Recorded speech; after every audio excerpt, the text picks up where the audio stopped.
Hello everybody and welcome to another video. Now, anybody who follows this channel must have seen this one coming a mile off. I'm going to be looking at the new track by Lord of the Lost, track called Gospel of Judas. Now, I actually meant to do this when the track came out, but I've actually had a lot of trouble with my internet and electricity the last couple of days. We had a power cut, and since that happened, my internet's been really acting up, so I've been unable to do anything.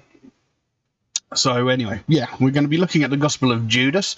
I've actually made a point of not listening to this track yet, so I can do this. I have lyrics here, although they're bought up from Genius Lyrics website, which isn't always 100% accurate with its lyrics, but that's the best I could find.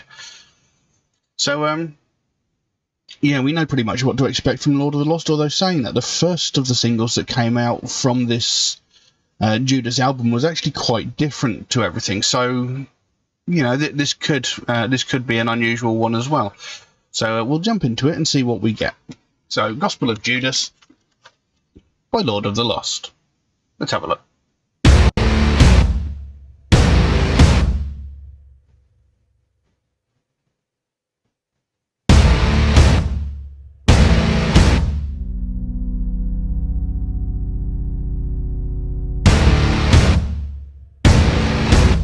You fill this canvas yourself, Judas, Judas. You draw the lines, no one else, Judas, Judas. When they abuse your name, Judas, Judas. You break your own.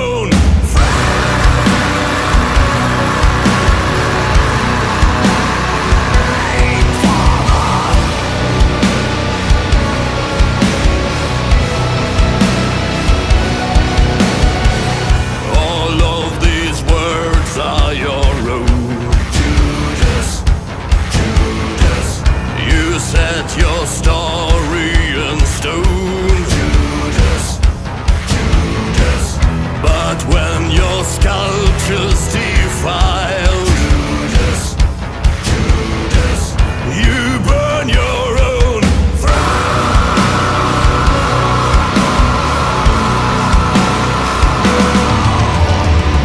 You found your faith and turned on heaven.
Found your faith and turned on heaven.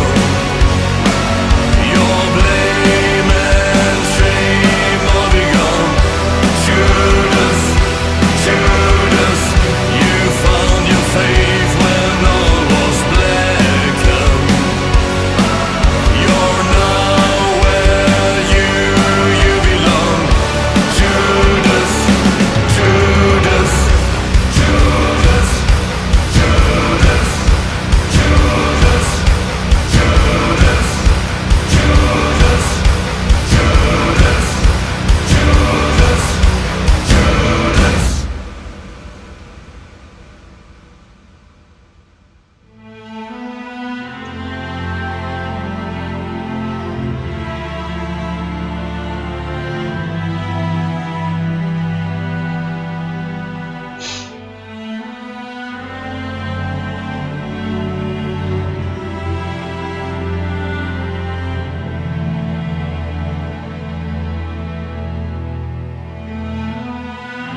Well, there you go. Gospel of Judas by Lord of the Lost, and that is a hell of a song. That is a really catchy song. It's so good and very, very catchy and quite upbeat in most of its, and when it hits the chorus, but then it sort of calms down and is sort of very calm in other elements. I mean, it started off sounding rather unusual, like the first track that we checked from this Judas album. I can't remember the name of it for the life of me, but it was a very unusual track for Lord of the Lost, and this started off in a very similar way. But then it turned into what we've all come to expect from Lord of the Lost. And like I said, it's a fantastic piece of music. I love the way that there was a sort of chorus like choir whenever the words Judas were said. It just really added to the impact of the track. And the video, there's a lot of imagery of the LGBTQ community. They had the pride flag in there, they had transvestites, they had transsexual sort of imagery going on there. So a very a good video, especially at these times when a lot of people were still so prejudiced against such things, and they're like, we don't care, and with the whole Judas sort of theme going on, Judas is like this person who betrayed, so it seems to be a big thing about betrayal and about the fact that all these people are just being assholes to people that they don't understand. Like all these people being horrible, evil, and vindictive towards, say, the LGBTQ community. They're only doing that because they don't understand it. They don't care about their feelings. So long as they're happy, so long as nothing is bothering their perfect life, they're fine. And if somebody doesn't fit into their normal life, they're going to go out of their way to make life as hard as possible for that person that doesn't fit in. So it's just like that sort of Judas character, the evil, horrible person who's doing everything just for his own personal benefit, rather than caring for the people at large. Now, I'm not saying that's what the song is about, but that's sort of the idea that I get from like the name of the album and the imagery that's being used. Now, the song itself goes, "You fill this canvas yourself, Judas. Judas, you draw the lines, no one else. Judas, Judas, when they abuse your name, Judas, Judas, you break your own frame. Father." Now, when he does that Father, but he does it in a sort of scream, and he does it at the end of a couple of the other verses as well. And it's really great because I've said this before, Chris Harms has got a magnificent voice. The depth and tone of his voice is just astounding. He has one of the most amazing voices I've heard in a very long time. And, the fact that he can switch it up in so many different ways is something that really, really is impressive. Now it carries on. All these words are your own, Judas, Judas. You set your story in stone, Judas, Judas. But when your sculpture's defiled, Judas, Judas, you burn your own throne. And again, he screams a sort of last line of that as well. Then it comes into that chorus, that really, really catchy chorus. You found your faith and turned on heaven. Your blame and shame all be gone, Judas, Judas. You found your faith when all was blackened. You're now where you belong, Judas, Judas. You write to the music yourself, Judas, Judas. When with the devil you dance, Judas, Judas. But when the demons want more, Judas, Judas, you burn your own score. So there's that bit there. You write the music yourself when with the devil you dance. So it's like you're dancing with the devil, but it's all of your own creation. You've brought this on yourself. You did this. You intentionally brought this on yourself. You've intentionally done something cruel and evil, and you're dancing with the devil. And it says, but when demons want more, you burn your own score. So when somebody else wants you to do something in that similar vein, you're not interested. You sort of step away from it going, you know, whoa, nothing to do with me, because it's not in your own self-interest, you know, because everything this Judas is doing, it's all because it's in their own personal self-interest. They're doing it for selfish reasons, because it's what they want, because it affects them directly. When somebody else wants them to do something, they're not interested because it doesn't help them in any way. It doesn't do anything for them. Then back into that chorus, you found your faith and turned on heaven. Your blame and shame all be gone. Judas, Judas. You found your faith when all was blackened. You're now where you belong. Judas, Judas. Then it says Judas a couple more times, and then it goes into this bridge. They call you traitor, Judas, but little do they know they hallow the Saviour, Judas, and nothing do they know. Then back into that chorus. You found your faith and turned on heaven. Your blame and shame all be gone. Judas, Judas. You found your faith when all was blackened. You're now where you belong. Judas, Judas. And then it repeats Judas until the end of the song. So, like I said, this is talking about someone who is selfish, who goes out of their way to be horrible to people just for their own personal gain, you know, for their own self-interest. And if it doesn't benefit them in any way, they're not interested. Or, you know, they're just greedy and selfish, as Judas apparently was. You know, so, and, you know, the song is called The Gospel of Judas, so this is the way Judas lived his life. This is the way he believed people should live their lives, by being selfish and only looking out for themselves and only acting in their own self-interest rather than caring about the people around them. And I think the imagery of, you know, using the LGBTQ community sort of imagery is one of the main things. It's like so many people are harsh against them because they don't understand it. It's disturbing to them. You know, they don't think about how they're affecting those people. You know, because, you know, these people have as much right to do whatever they want as anybody else. Just because you don't necessarily agree with their lifestyle doesn't give you the right to dictate how they should live. You know, they don't turn around and tell you that you're wrong for, like, reading the Bible. You know, they don't tell you that you're wrong for believing in one God or another, do they? You know, so you've got no right to tell them how they should live their life, who they should love, you know, and that sort of thing. And, you know, I think that was just an idea of, you know, to maybe sort of highlight the point of what the song is about, is someone being so selfish in their own personal needs that they don't care about other people, you know, whether or not that other person is happy in their life. This person's going out of their way to try and destroy it, to try and ruin it, to try and make it as evil as possible. So, I don't know. Maybe not. I could be way off base there. But as an overall thing, that was just a great song. It was very interesting. It was slightly different from, you know, a lot of Lord of the Lost. You know, there was some unusual sort of elements in there from most of the Lord of the Lost I've listened to. But again, still a great track, very, very catchy. Like I said, that chorus just really sort of grabbed you. And like I said, the intro to the song, very unusual, very much like that first track that we checked out, where it seemed to be more spoken word than actual song. And, you know, that was very minimalist, had pretty much no music to it at all. It was just like the intro to this track. So maybe this one actually comes directly after that first track that we checked out on the album. You know, maybe they sort of bleed into each other. I don't know. But great piece of music. Loved it. But I don't know what else I can say about that, so I'll leave that as it is. Now, if anybody would like to suggest a track for me to react to, then please do so. By all means, you can drop a comment in the comment section below, or message me on my Facebook or my Instagram, or you can even message me through my Patreon, where you could help to support this channel, which would, of course, be a massive help to me.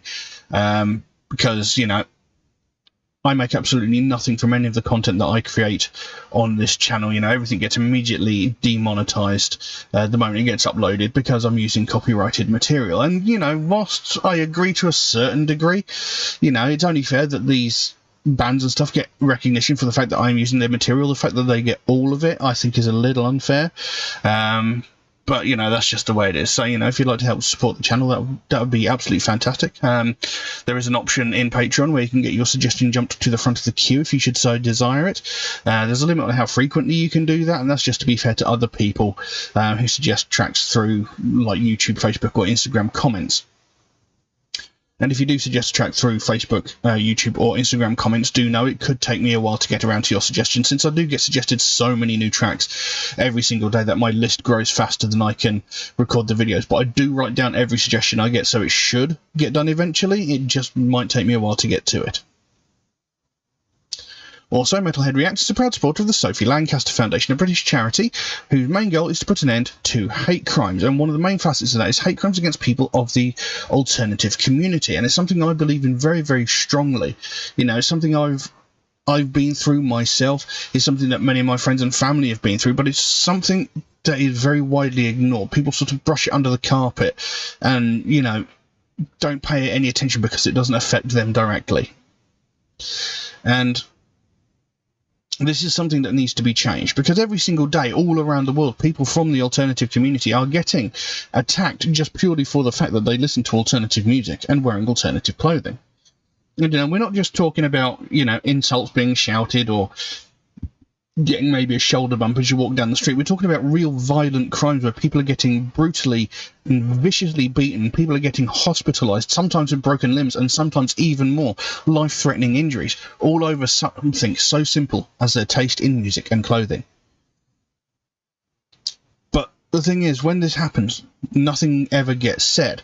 You know, every single day we hear about all these other hate crimes like sexism, racism, homophobia, transphobia, religious hatred, ableism, etc. We hear these daily, from the most vicious and heinous of these crimes where somebody is murdered because of the colour of their skin, their religious beliefs or their sexual identity, down to something as petty as some entitled white woman calling the police because a family of colour are having a picnic in a public space. We hear every facet of these every single day in every media platform you can imagine. But as soon as it comes to someone from the alternative community being violently and brutally attacked, we hear nothing. The last time there was any widespread conversation about this was about 14-15 years ago, when Sophie Lancaster and her boyfriend Rob Maltby were violently and brutally attacked by a group of 5 or 6 people who beat them, kicked them, punched them, knocked them to the ground, and stamped on their heads so violently that they both ended up in comas. Now, Rob Maltby, he did thankfully survive the attack. He was in a coma for around about a week and a half, maybe a bit longer, I can't remember exactly how long, but he did thankfully survive. Sophie Lancaster, on the other hand, she was in a coma for 13 days before she succumbed to her injuries and she died. This young woman was 20 years old and she was beaten to death by a group of people who just couldn't handle the fact that she liked something different. The fact that she wore a different style of clothing to them.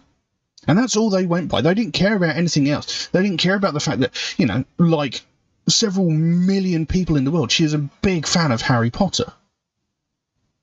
They didn't look at the fact that, you know, she had all these other things in her life that she loved and enjoyed and probably shared these same nights with millions and millions of people around the world. No, they just concentrated purely on the fact that she liked different music, wore different clothing, and for them that was enough to give them motivation to beat her to death. Now, when this happened, this was all over the news, as rightfully it should have been. You know, eventually, over time, the news story sort of faded into the distance as other news stories came in. Fair enough, that's what happens. But the thing is, in all the years since that's happened, we've not heard anything similar reported. But I know for a fact there have been several hundred, if not several thousand, similar incidents. But nothing has been said. You know, there was a young girl in Scotland a couple of years ago, and again, a 20-year-old woman in Scotland, who was violently and brutally attacked by a group of people, a group of 5 or 6 people again. And this happened to her twice on the same night.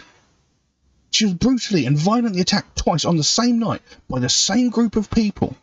Again, a group of people.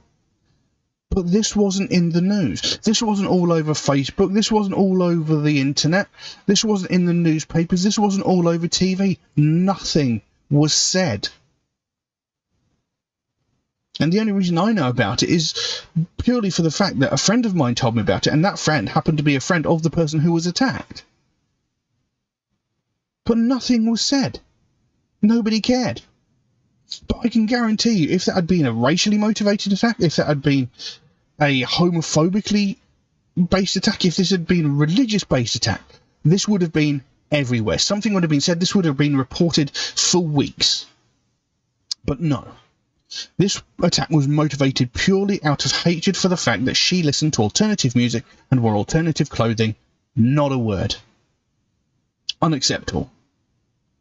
Now, and thankfully she didn't, if she had lost her life during one of these attacks, then it would have been in the news, and that is disgusting.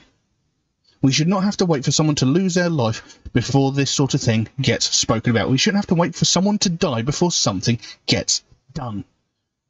And this is what the Sophie Lancaster Foundation is all about. They want to bring more attention to the fact that this is happening, so they can possibly prevent the death of someone else over something so petty and pathetic as disagreeing with someone's taste in music. I mean, it makes no sense.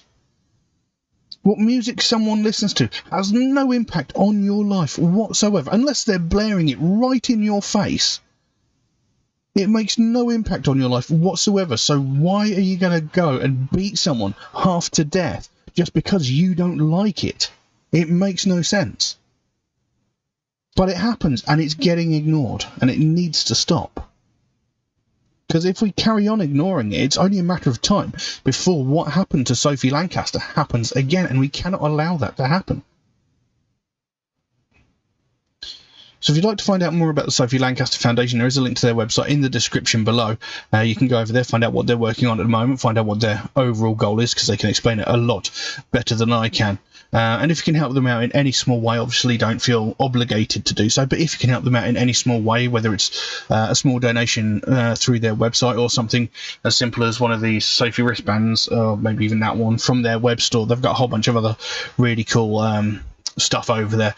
You know, the smallest amount can make the biggest difference, and the sooner we get more people talking about this, the sooner we raise more awareness of the fact that this is a very big and very real problem, the sooner we can help to stamp out prejudice, hatred and intolerance everywhere. But I'm going to leave that as it is for the time being. Thank you all very, very much for watching, and I'll see you again soon. Bye bye.